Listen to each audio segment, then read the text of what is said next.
Part 1. You'll hear a police detective questioning Mrs. Jones about a crime. Look at questions 1 to 5 on the form now.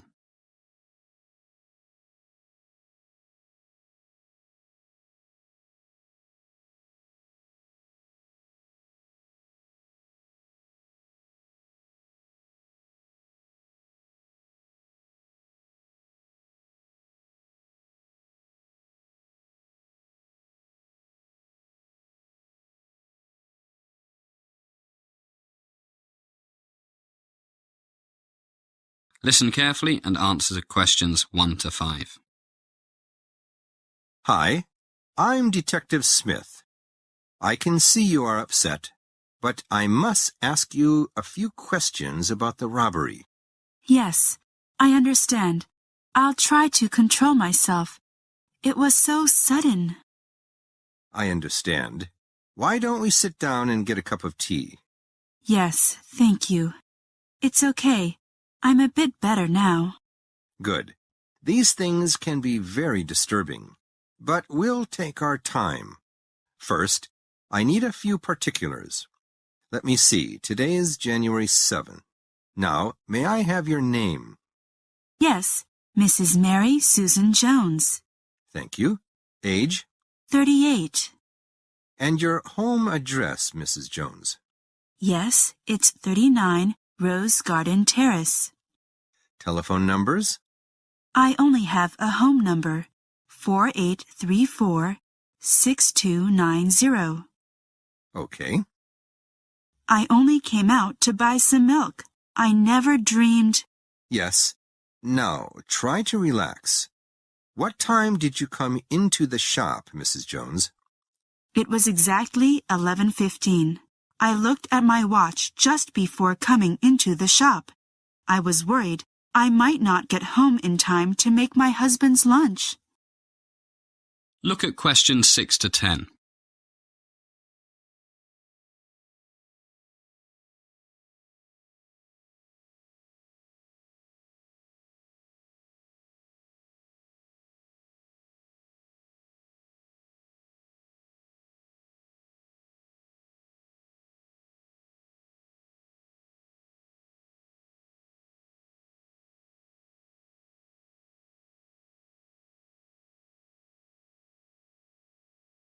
Now listen to more of the conversation between the police officer and Mrs. Jones, and answer questions 6 to 10. And before you entered the shop, can you remember seeing anything unusual? No, but as soon as I came in, this man walked out very quickly, nearly pushed me over. Then I saw poor Williams, the owner. I'm so glad he's not badly hurt. No, just a bump on the head. Now, this man you saw, could you say how tall he was? Well, I only came up to his shoulder, and I'm 5'4", so he must be about, I don't know, 6 feet. And you're not wearing high-heeled shoes? So yes, that's about right.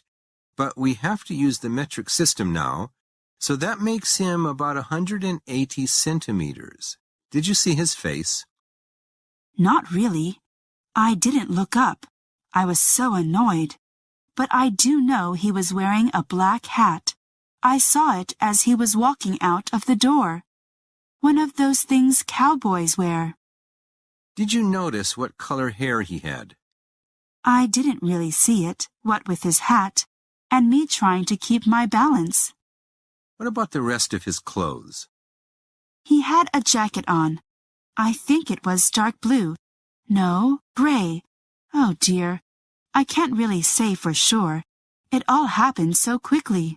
Oh, but I do know he was wearing those big basketball shoes, red and white ones, like so many young men wear nowadays. What about his trousers? His trousers. Gray? Oh dear.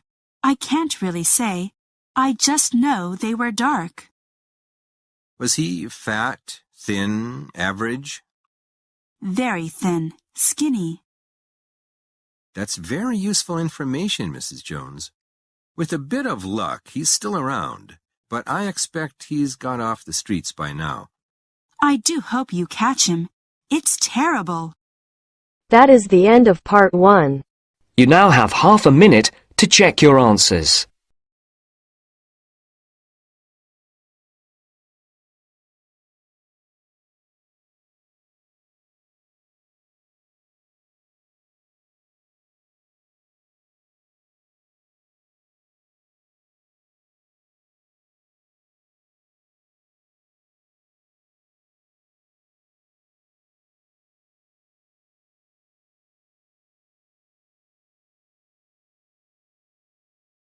Now turns to part 2.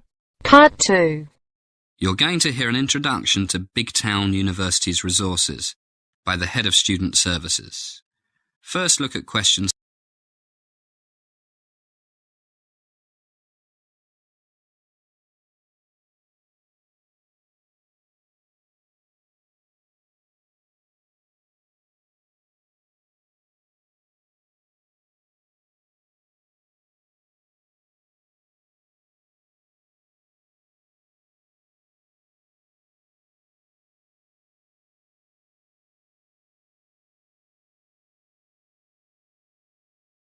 As you listen to the first part of the talk, answer questions.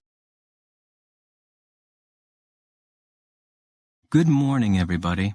It's great to see you all here, and welcome to Big Town University. My name is Robert Black, and I'm the Head of Student Services. Today it's my pleasure to introduce you to our university's many resources, especially those that are concerned with student welfare, rather than academic resources and research facilities. So I'll start with my department, Student Services. Our offices are all in the Students' Union building, which I'm sure you have already discovered, because that's where the student bar and cafeteria are. Basically, our job is to help you stay well, mentally and physically. Then you can better enjoy your life here, and even study sometimes. To do this, we offer a variety of services. One is our student counseling service. For many of you, it's the first time you've away from home. This can take a while to adjust to for some people, and some of you will fall in love, and then your girlfriend or boyfriend will run off with your best friend.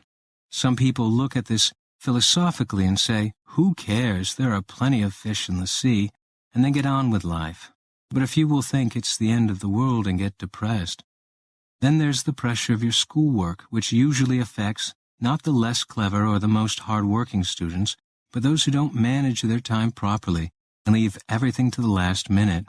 So, for these and various other reasons, some people find themselves in a depression, severe clinical depression in the worst cases. Now, it's very common for people suffering from depression to be reluctant to seek professional help. I must stress, if you find yourself in a depression that doesn't get better simply by talking it over with good friends or your parents, please come to see one of our professional counselors. They have a lot of experience in helping people get through depressions. As with all our offices, they are open during normal office hours. That's 9 to 5. But in cases of emergency, one of them is on call 24 hours a day.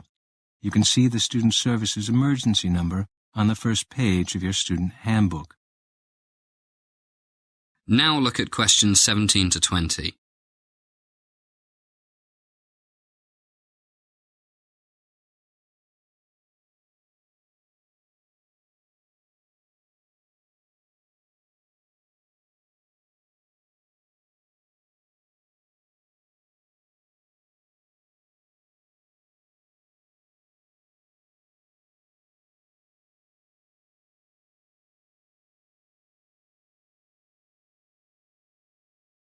As the talk continues, answer questions 17 to 20.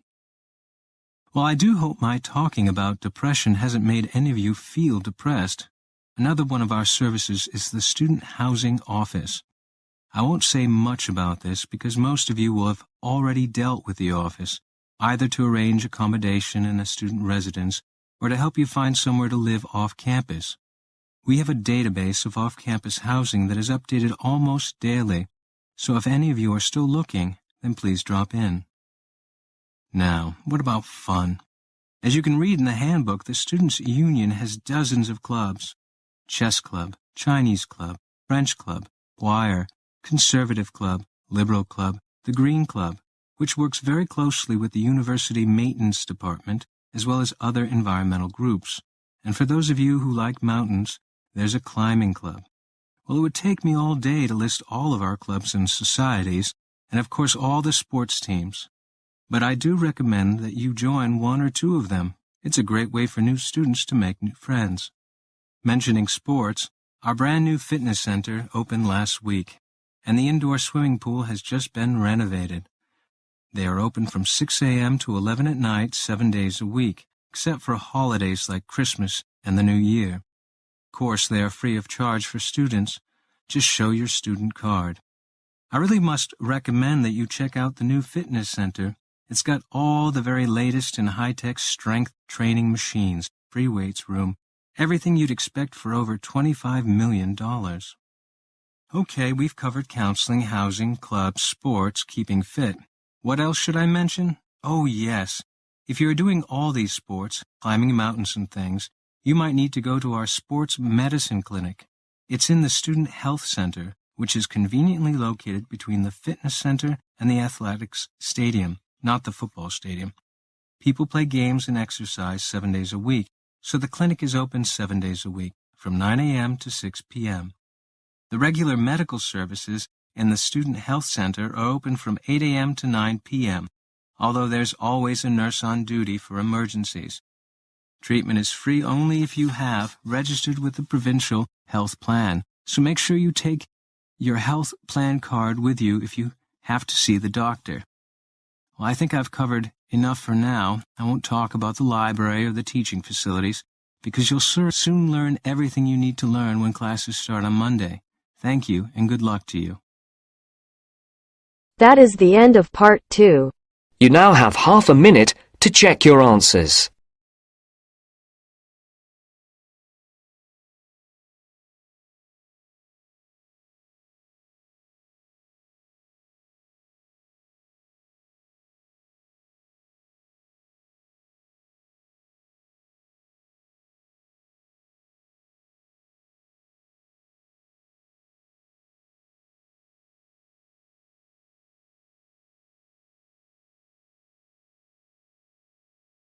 Now turns to part 3. Part 3. You're going to hear a conversation between Dick and Sue, who are two college students. They are talking about the history of flight. First, listen to the first part of the conversation and answer questions 21 to 25. You now have some time to read questions 21 to 25.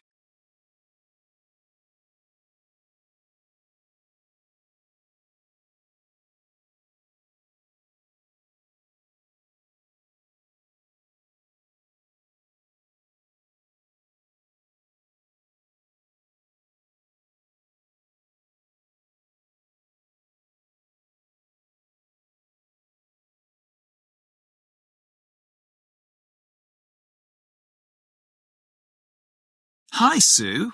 Wow, this is great. The Smithsonian National Air and Space Museum. I'm really looking forward to doing this project on the Wright brothers. Me too. My dad was an Air Force pilot, always talking about the Wright brothers. If they hadn't invented the airplane, my dad might not have had a job. Okay, let's look at the questionnaire. Where shall we start? The stuff on the Wright brothers starts over there.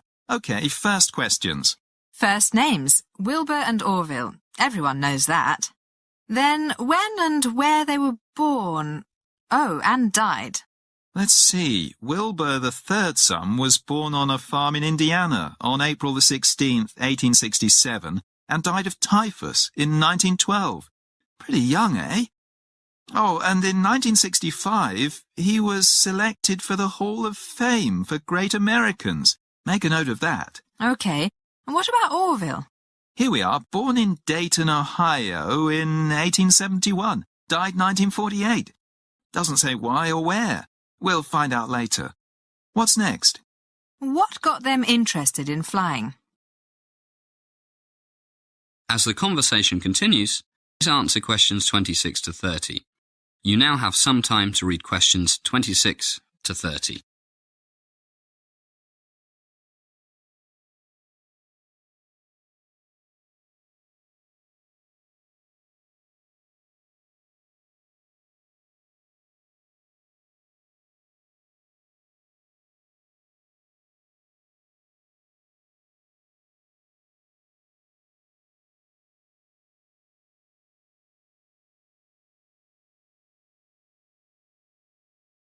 It says here that their dad used to buy them lots of toys, and one was like a helicopter. And it seems that this toy helicopter first got them interested in the idea. Also, they read about this German guy who made himself a pair of large wings and managed to glide. Then they started to read everything they could get their hands on about flying and began building a plane in 1900. Next. Their first jobs? They started a printing shop and also a bicycle shop. I guess they both needed some knowledge of mechanics. It helps if you want to make the world's first airplane. I suppose so. Anything else? Yeah. Okay, and now the big question. When did they first fly their airplane? Well, they made a glider and flew it in 1902. But the one that made them famous was, I'll read it to you, the first ever heavier-than-air manned-powered flight in 1903. Got the exact date there? No, just the year. We can easily find it later. Hey, but listen to this. Government bureaucrats thought they were crazy, and some engineers thought that if two bicycle mechanics could build a successful airplane, they could do it too. Hey, you write down the answers now. Let me have a read. Here's the day they first tried to fly it. Monday, December the 14th, 1903. They tossed a coin and decided that Wilbur would take the first turn as pilot. And the plane weighed 600 pounds. He started off but turned the rudder too sharply and the left wing hit the hillside. So they repaired it and Orville tried again on Thursday, December the 17th, 1903. So that was the big day. Yeah. The flight wasn't much, 12 seconds, 120 feet. I'll read what it says. But it was the first controlled, sustained flight in a heavier-than-air craft, one of the great moments of the century. And on their third flight that day, Wilbur flew 852 feet in 59 seconds. Okay, time for a coffee. That is the end of part 3. You now have half a minute to check your answers.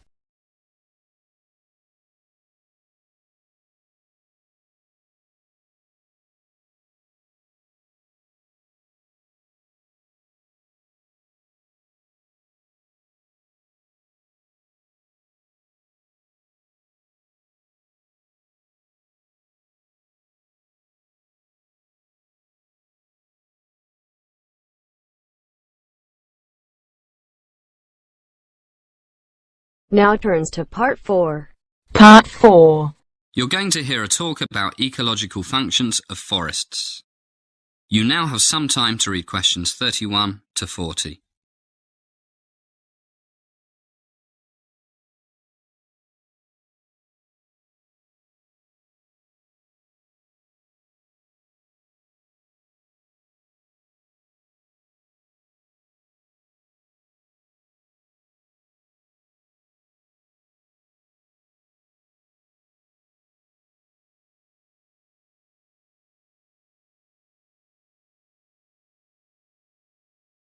Good morning, ladies and gentlemen.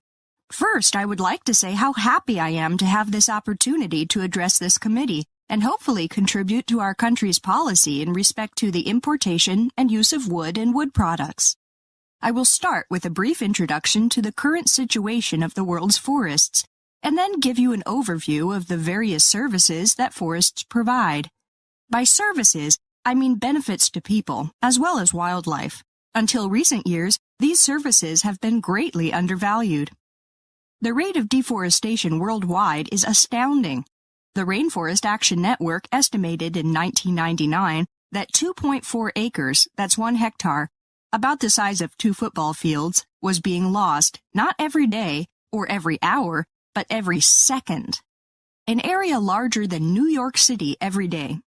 Or 31 million hectares a year, an area larger than Poland.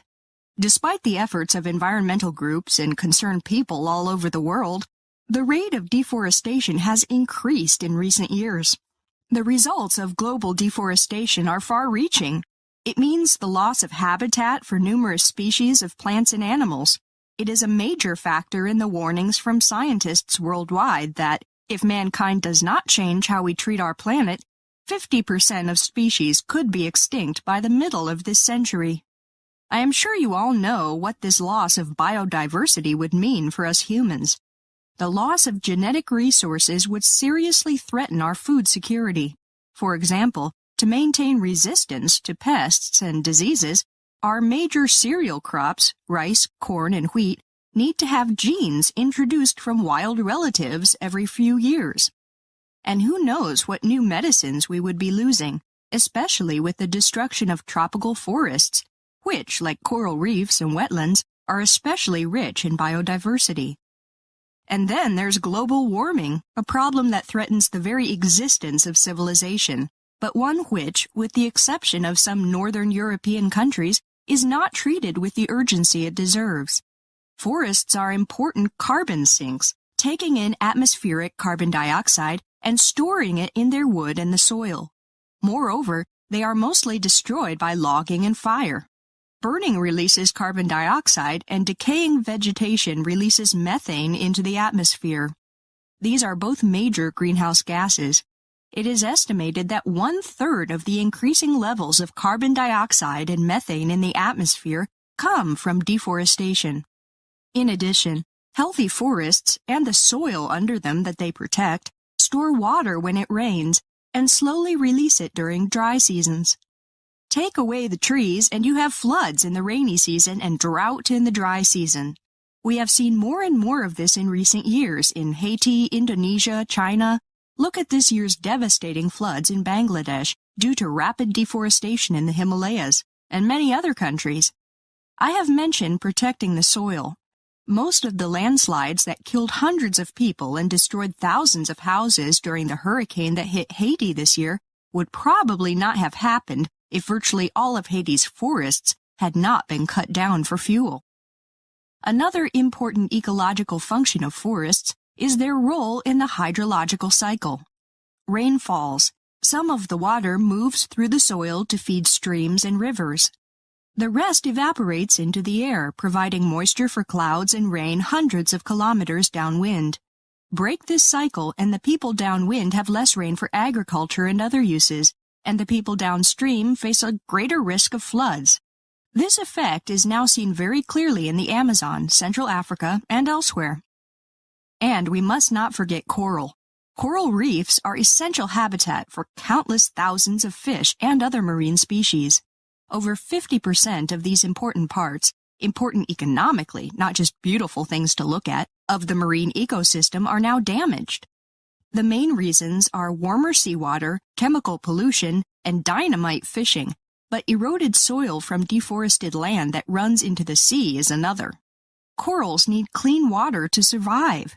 Without this, they die. So does the marine life that depends on them, and the fishermen end up with no fish and no income. And we must not forget the many millions of people who depend on healthy forests for their living. Many of these people, tribes in the Amazon for example, have lived in harmony with the forests for thousands of years. When their jungle home is destroyed, they all too often end up as marginal people in the slums of big cities. And for us rich people, the forest environment provides us with wonderful opportunities for ecotourism, hiking, camping, bird watching, and other outdoor activities. Before we stop for coffee, I would say just one more thing. Many studies by environmental economists show that the free ecological services provided by a tree in an intact forest, reliable water supply, climate moderation, etc., are worth 20 to several hundred times as much as the wood when it is cut down for timber. That is the end of part 4. You now have half a minute to check your answers.